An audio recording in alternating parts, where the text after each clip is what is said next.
Hello, my name is Dara McLaughlin, and we are here researching the concept the whistle. The whistle is it's a technique used to bring cinematic effects to a live performance. It's also focusing very much on the audience's experience throughout the piece and throughout the creative process. We're constantly, every step we take, we wonder, what does the audience think now? The main mechanic of the piece is using a whistle to open and close the audience's eyes. So when I blow it, they close their eyes, and when I blow again, they open. Perfect. And this creates the effect you would normally use with lights in theatre. Normally you would have a blackout in this moment. And we discovered the difference in using the whistle is firstly that they do it to themselves. We don't force them by turning off the lights. And secondly, that when their eyes are closed, different things start happening. Their other senses become dominant. They start listening more. And also based on what they just saw, or all the things they just saw, they start creating their own material in their head. And so the audience then becomes co-creators in the piece.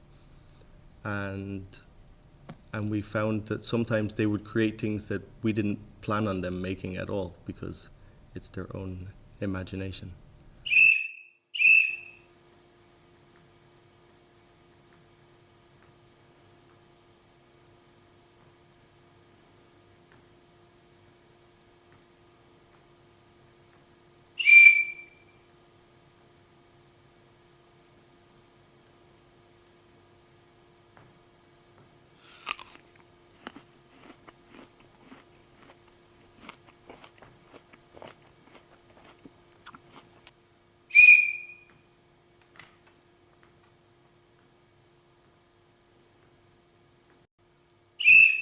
And if to go through the days, like the first day was really discovering the material, trying all these different, like we wrote down all the different types of video editing effects we could think of, tried them all.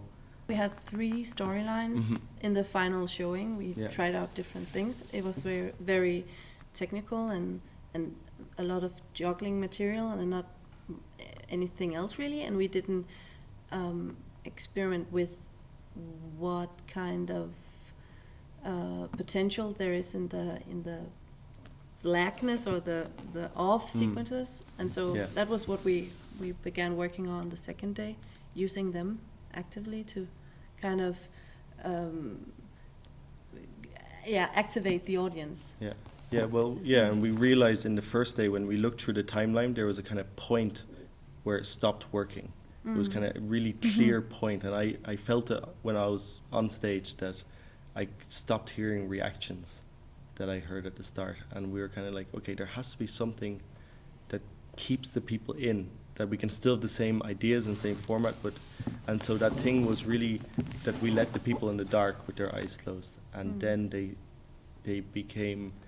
were much less able to predict what was going to happen, and they themselves became much more into the piece, and on many levels. Emotionally into the piece, with me trying to figure it out themselves in their head.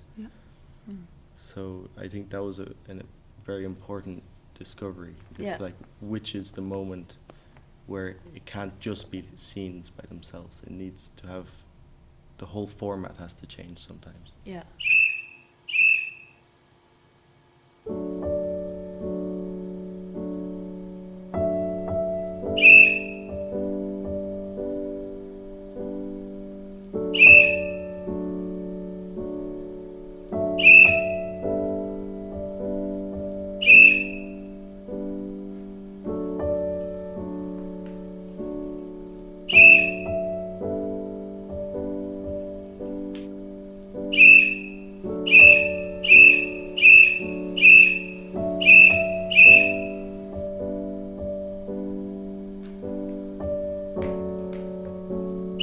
How to avoid that the audience becomes this robot that just knows it has to turn off and on.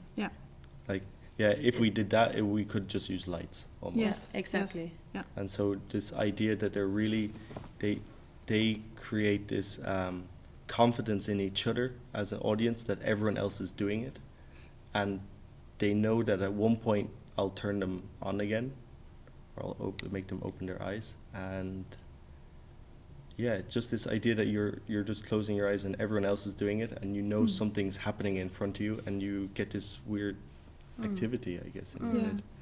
And also it got from the first time I saw it, when the game was really simple, like that. Just when I close my eyes, there's something that he doesn't want me to see, Exactly. and it's a change or it's a whatever. But this now, the game is much more complex.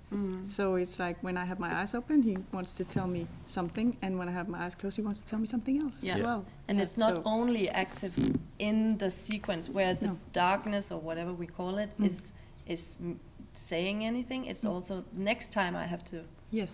close my eyes, then what? So Yeah. it's the whole format. Yeah. Much more interesting.